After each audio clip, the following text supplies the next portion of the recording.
Hello, everyone, and welcome to the latest episode of 10 Minutes With.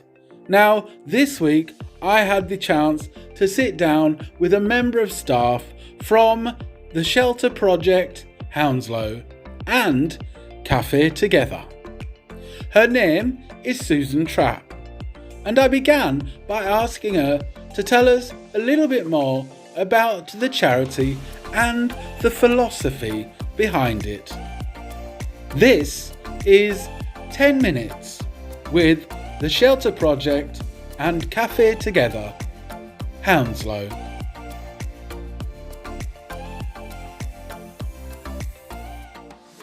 The Shelter Project Hounslow, as it's officially called, was set up over 10 years ago in response to the big problem of homelessness that there is in the borough of Hounslow. Yeah. And it was set up between about 10 or 12 churches in the borough, and they all agreed that one night a week each church would provide a shelter for 15 men. Because at that time there really was quite a big problem of homelessness and rough sleeping as well. And it was mainly men who are rough sleepers. Yes, that's right. And obviously, because it's an overnight shelter, it couldn't be mixed, so it was just men. Right. That was the idea. And what each church started off doing was one night a week, so sort of the same night for a number of weeks over a period of 4 months across the winter. Each church would provide a room for the men to sleep in, an evening meal beforehand. So from about 8 o'clock in the evening, we'd serve a meal. Then we have camp beds or mattresses, and the men would sleep in that room. And in the morning, we did a big cooked breakfast, traditional English breakfast for them. Oh, fantastic! To sort of get them going for the day. Yeah. And then the next night, they would go to the next church in the scheme. So that was done continuously for 4 months over the winter, so from December to the end of March. Mm-hmm. And as I say, it started over 10 years ago. I started volunteering in 2013, so nearly 9 years ago, because it was winter. And it started then and kept going for a number of years, but in the end we had to stop because of the pandemic. We actually were still running in March 2020. But eventually we had to close down because the government told us all to go into lockdown. No. Yeah. I mean, we were due to end at the end of March, but we had to stop before because the country went into lockdown. Wow. And since then, of course, there was the government campaign Everybody In. So all the local authorities did a lot of work to get people off the streets and into accommodation. And that the situation has improved somewhat, although clearly there are still rough sleepers. Yeah. And there are still a lot of people who don't have homes. They're not on the streets, but they are not living in their own home. Yeah, there's for some reason, I'm quite drawn to homeless people, and I know a few of them who are rough sleeping in Hounslow. Mm-hmm. And one particular guy managed to get a place to stay using that scheme, but he still prefers to be outside. Yes, absolutely. Well, we obviously over the years, over the months, and then over the years, because sadly we often saw the same people coming back year after year.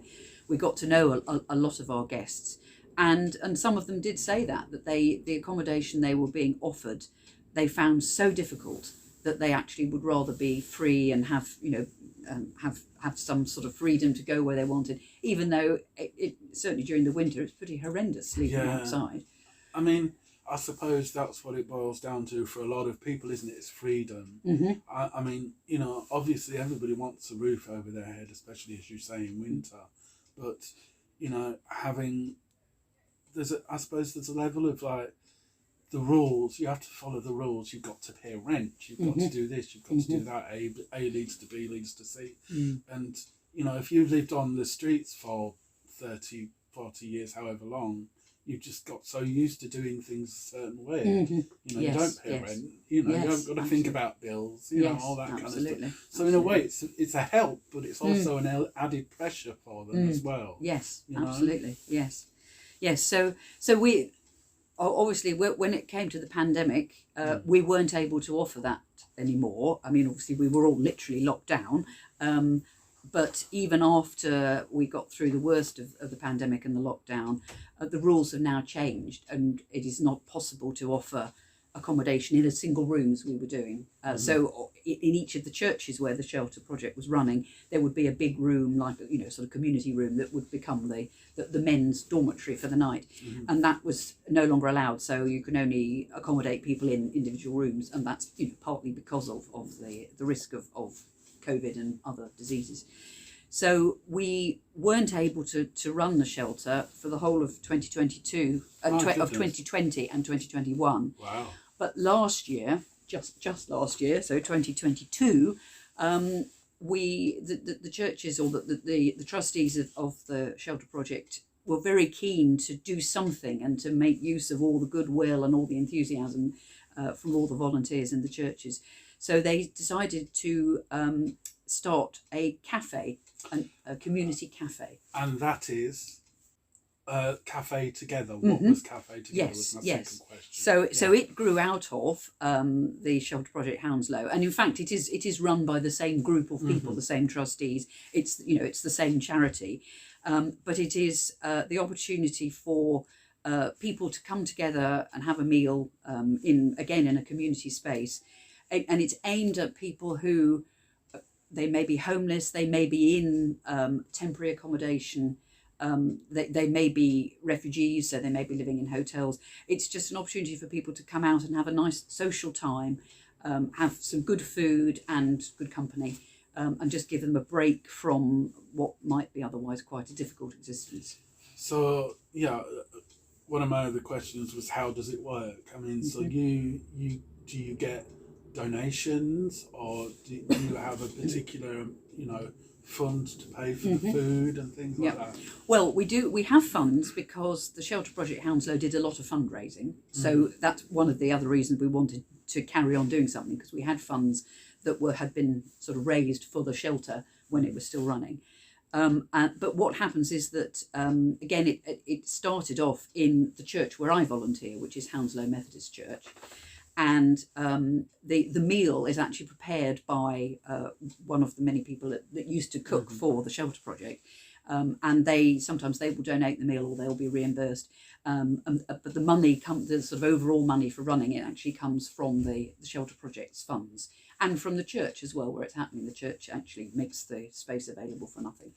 No, the food is sort of prepared and cooked by the person who's cooking. Indeed, my husband is one of the cooks. Oh, fantastic. And so, for example, when he did a meal a few weeks ago, he went out and bought all the ingredients and prepared it, fresh on the day.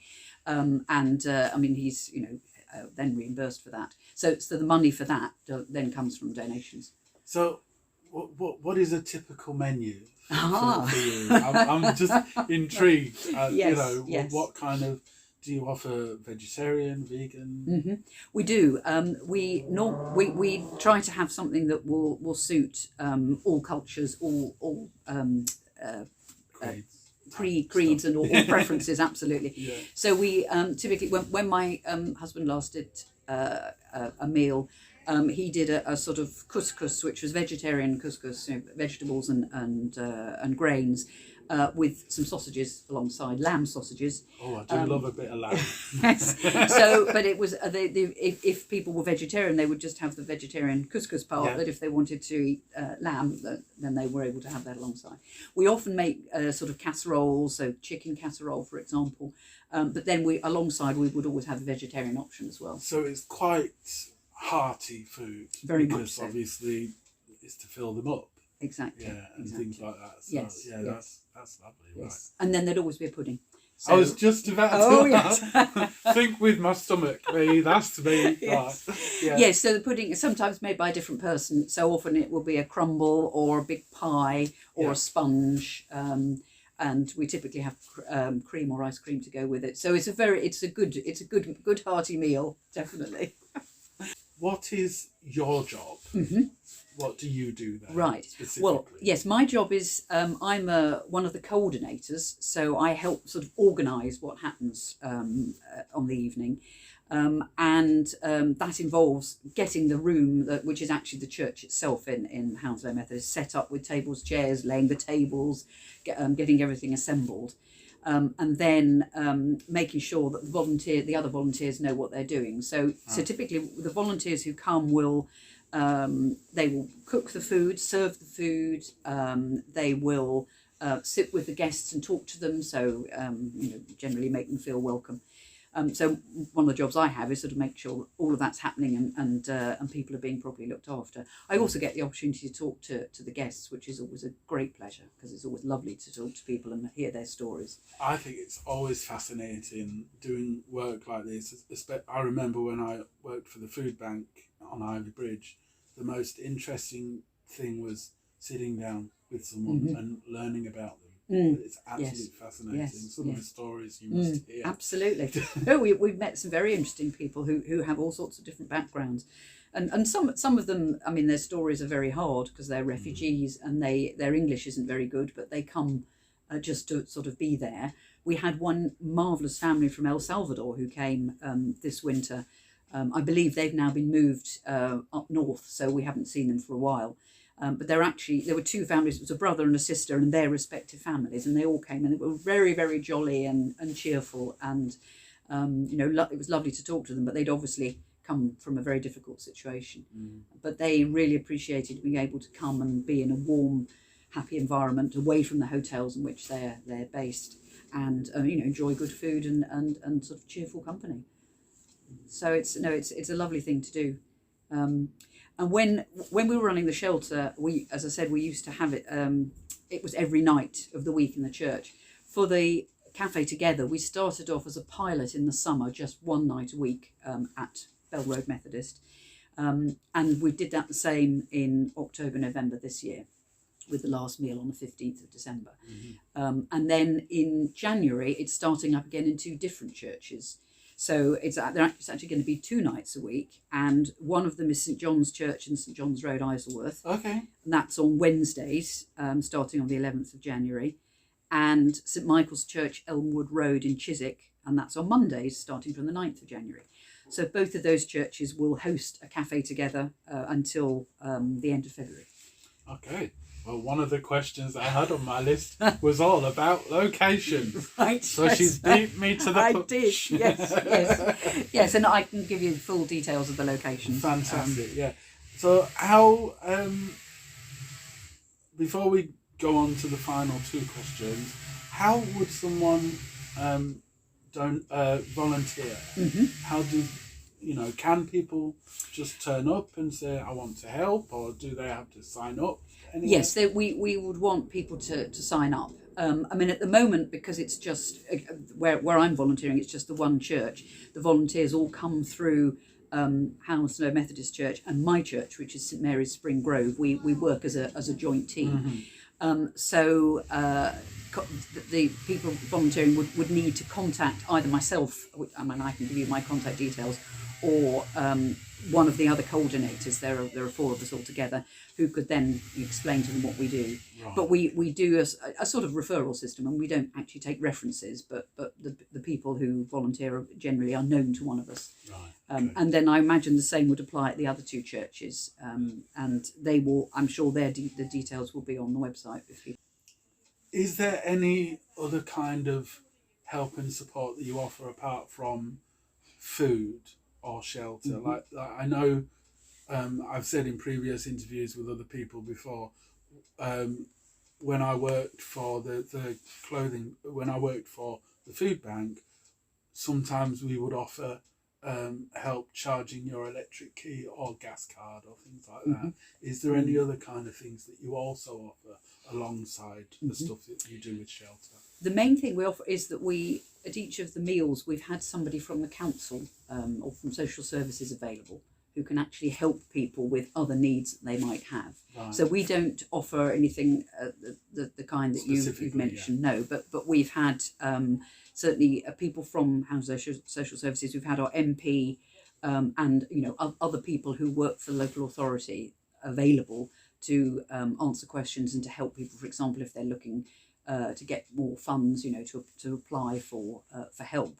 They're able to sort of give them that advice. You're involved with social services. Yes, exactly. No, we're not. Yes, exactly. The main one, really. Yes, it is. No, it is. And, and they've always been very supportive. And in fact, initially when the shelter project started up, we got a grant from the council, Yeah. which I think they do for new charities. Since then, the money has been sort of self-funding, but no, we don't have other specific financial offers, but other than guidance as to how to. When we first started, we used to have a caseworker as well who would work directly with each of the overnight guests to help them with their circumstances.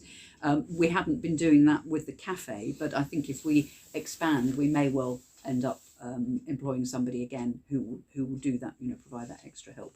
But it's very much a Hounslow-based charity, serving people in Hounslow. That's one of the brilliant things about Hounslow. When we first started this series, I was like, God, we're gonna not be able. There's not that many people we're going to be able to talk to, but we've been inundated with people who have actually requested to do, and it's just Hounslow's an amazing place, really, when it comes to charity work and things like that. It's absolutely amazing. A lot of wonderful people all willing to help. Yeah, absolutely. No, it's brilliant. On average, can you give us a general idea about how many people that you've helped in the last year? Yes. Well, so we started off, as I said, for just as a pilot for the cafe for 2 months in the summer, and then we went again in October and November, and certainly in October and November we at one point had as many as 30 people coming for a meal. It varied week by week, and some people came sort of several weeks in a row. But it started off quite small, but within a couple of weeks we had about 15 people, and as I say, we got up to about 30, which was a mixture of men and women and some parents and children, which is lovely to see the mixture. It was very much a community group. Oh, that's amazing. I mean, I know things often start off slow, don't they? But then as word gets around, then. So you average about 30 people. I think that's the peak. Probably more around 20, 25. But yes, that was the most. And that's we had no idea how many people would come initially. So we sort of were banking on something between 30 and 40. And initially thought, oh, no one's going to come. And then, as I say, it really took off. And we just we discovered how many people we could accommodate, which is about 30. That's about the most we could accommodate at once. Well, I have to, I think that we call this 10 minutes with, but it never works out that way. But it's been an absolute pleasure talking to you, honestly, and thank you so much. I've actually learned something today, which doesn't happen very often. So I'd just like to say a final thank you to you for popping along and being so open about everything, and thank you for sitting and talking to me in the vestry of St. Luke's. Indeed. Well, thank you very much. No, it's absolute pleasure. So, yeah. To find out more information about both the Shelter Project Hounslow and Café Together, please visit their individual websites www.tsph.org.uk or www.cafetogether.org.uk. You will also, if you wish, be able to find out details of how you can make a monetary donation or volunteer your time. Join us in February for the next episode of 10 Minutes With, when James will be talking to a member of staff from Hounslow Clothing Bank. Thanks for listening, and we'll see you in the next one.